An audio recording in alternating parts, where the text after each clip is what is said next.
Mesdames et messieurs, bonsoir. Bienvenue dans BTV Info, les titres de cette édition. Le ministère du Commerce, de l'Industrie et des PME a lancé officiellement sa plateforme de gestion des documents administratifs, la GED, une plateforme innovante conçue pour moderniser et simplifier la délivrance et la gestion des documents administratifs. L'ouverture de la 15e colloque et l'Assemblée générale de l'AISP à Conakry, placée sous le thème La place du comptable public dans la transformation numérique, conséquences sur l'organisation et sur les contours de la responsabilité. C'était tout au compte des titres. Dans un instant, les détails. Une fois encore, bonsoir. Comme je vous l'annonçais dans les titres, dans le cadre de la digitalisation des services publics, le ministère du Commerce, de l'Industrie et des PME a officiellement lancé sa plateforme de gestion de documents administrative PlaGED. Cette initiative s'inscrit dans les réformes portées par Madame la ministre visant à moderniser et à rendre plus transparents et accessibles les services administratifs aux entreprises. Suivez le reportage de Henriette Mar. Le ministère du Commerce, de l'Industrie et des PME a officiellement lancé ce mercredi 20 novembre 2024 à Conakry sa plateforme de gestion des documents administratifs PlaGED. Ce projet s'inscrit dans la vision du président de la République, le général Mamadi Doumbouya, qui promet l'usage du numérique comme un levier essentiel pour le développement économique et social. L'ambassadeur du Rwanda en Guinée a salué l'initiative, mettant en avant son importance pour la modernisation de l'administration guinéenne. Comme vous le savez, au Rwanda, nous sommes très avancés dans la digitalisation. Et aujourd'hui, je suis effectivement venu afin de témoigner notre support ou notre support à la ministre qui a bien voulu m'inviter afin de voir de mes propres yeux ce qu'ils ont pu faire dans cette application qui va beaucoup aider le secteur privé et les investissements. Le représentant du ministère de la Défense, cette digitalisation vient renforcer l'objectif de la refondation de l'État. Selon lui, la plateforme permettra de simplifier les processus administratifs, rendant le pays plus attractif pour les investisseurs. Nous avons été agréablement surpris de voir que Madame la ministre est celle qui a compris l'idée de refondation de l'État qui a été lancée par le président de la République. Pour la ministre du Commerce, de l'Industrie et des PME, PlaGED représente une avancée majeure. Cette solution numérique vise à transformer la manière dont les entreprises guinéennes réalisent leurs démarches administratives en les rendant plus rapides, transparentes et accessibles. Le ministère du Commerce, de l'Industrie et des PME est un pilier dans le développement économique de notre pays à travers l'amélioration du climat des affaires et la gestion du secteur privé. Aujourd'hui, nous sommes face à des défis liés aux lourdeurs administratives, à la corruption tout au long de la chaîne de délivrance des documents. Donc le chef de l'État a donné des instructions fermes que d'ici la fin de l'année 2024, de trouver la solution imminente face à ce défi. Il est à noter que la transformation numérique de l'administration guinéenne franchit une nouvelle étape avec la mise en place de PlaGED. Cette initiative marque un tournant dans la gestion administrative, renforçant l'efficacité et la transparence au service des citoyens et des entreprises. La circulation des mototaxis est désormais interdite dans la presqu'île de Kalouma.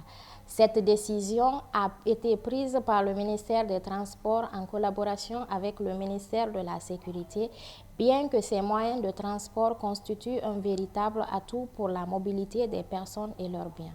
Reportage Henriette Mara. Cette décision d'interdire le port de kangourou par le gouvernement intervient dans un contexte où les conducteurs de mototaxis sont accusés de complicité avec les malfrats, perturbant la quiétude des citoyens dans les quartiers. Ce syndicaliste approuve la décision. Donc, nous avons dit que nous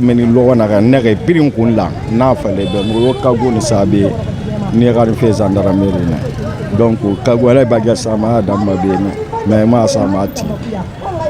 Donc, on t'a mal dit, c'est organisé.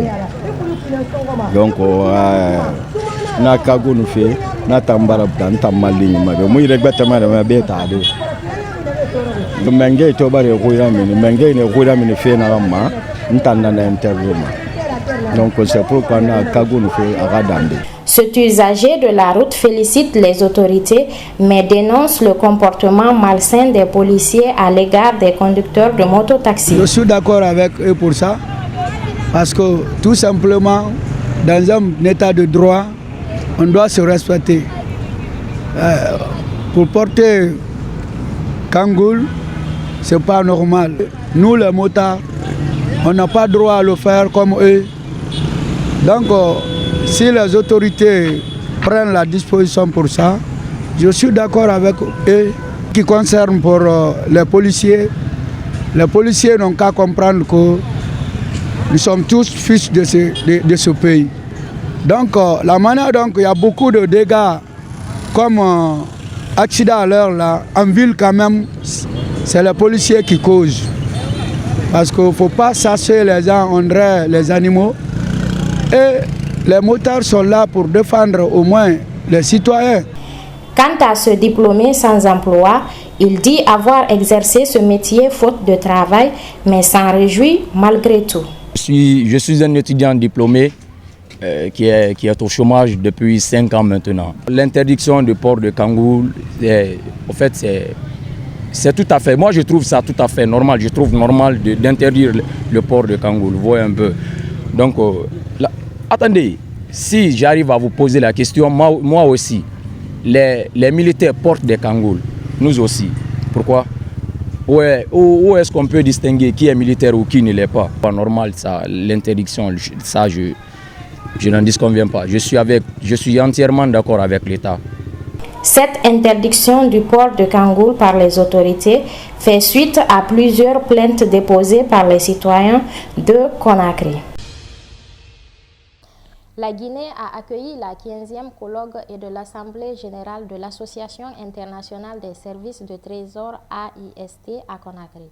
Placée sous le thème « La place du comptable public dans la transformation numérique », a réuni une centaine de délégations et dirigeants des services du trésor de 29 pays avec la participation des autorités guinéennes.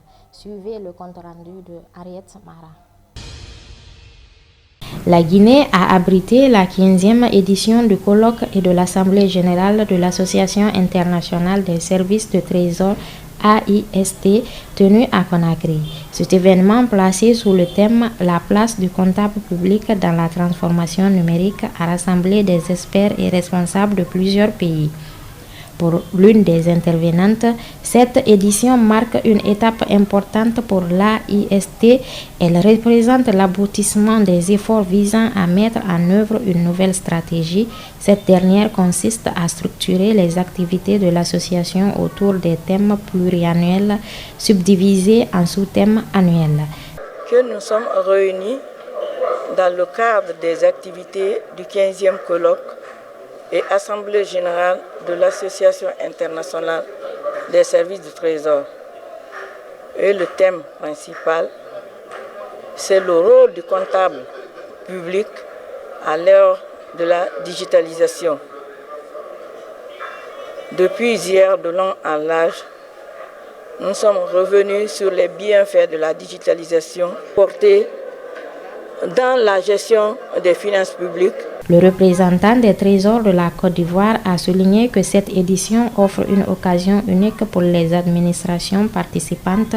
Elle permet d'approfondir les réflexions sur les impacts de la numérisation, sur les missions, les procédures et les responsabilités des comptables publics.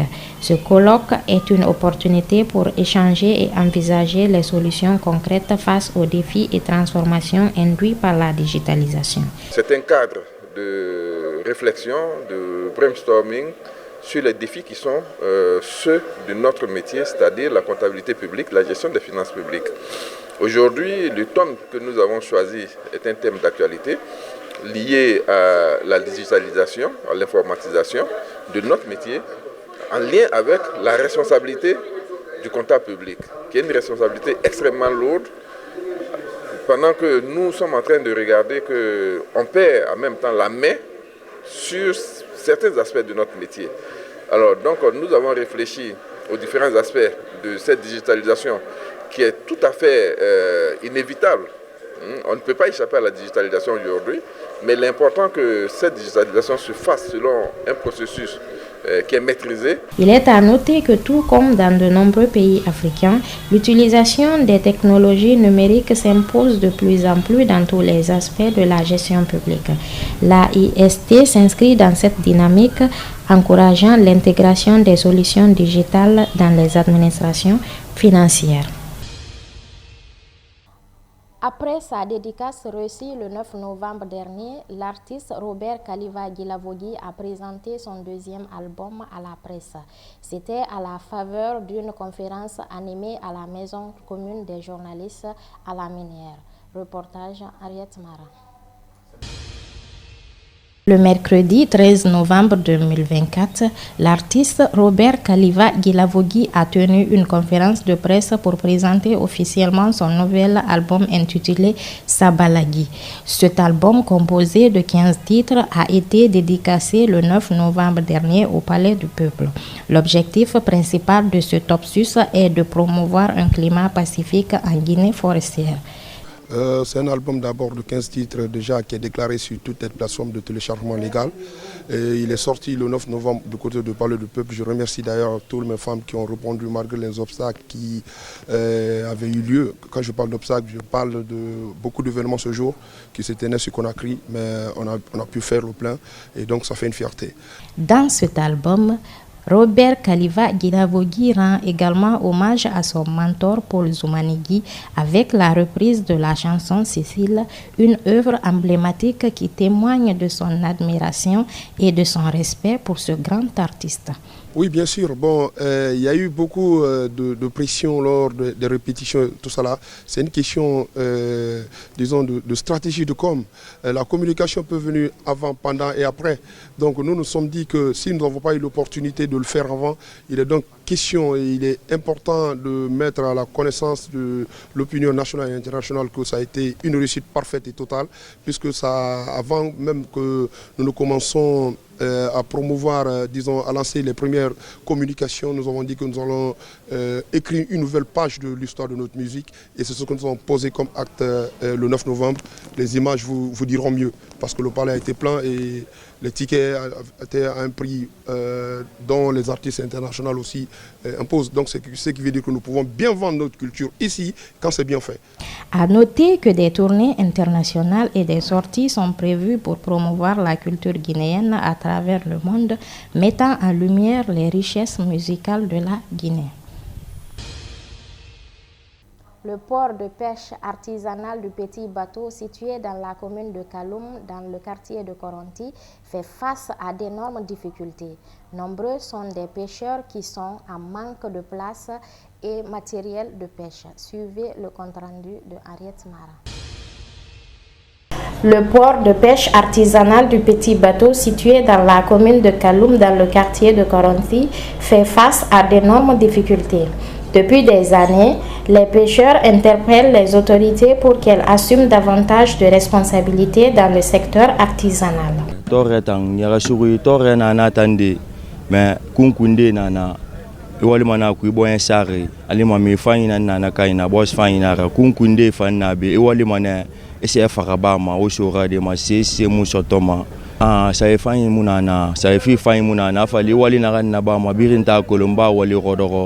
Quant à cette dame, elle lance un appel à l'État pour qu'il leur vienne en aide.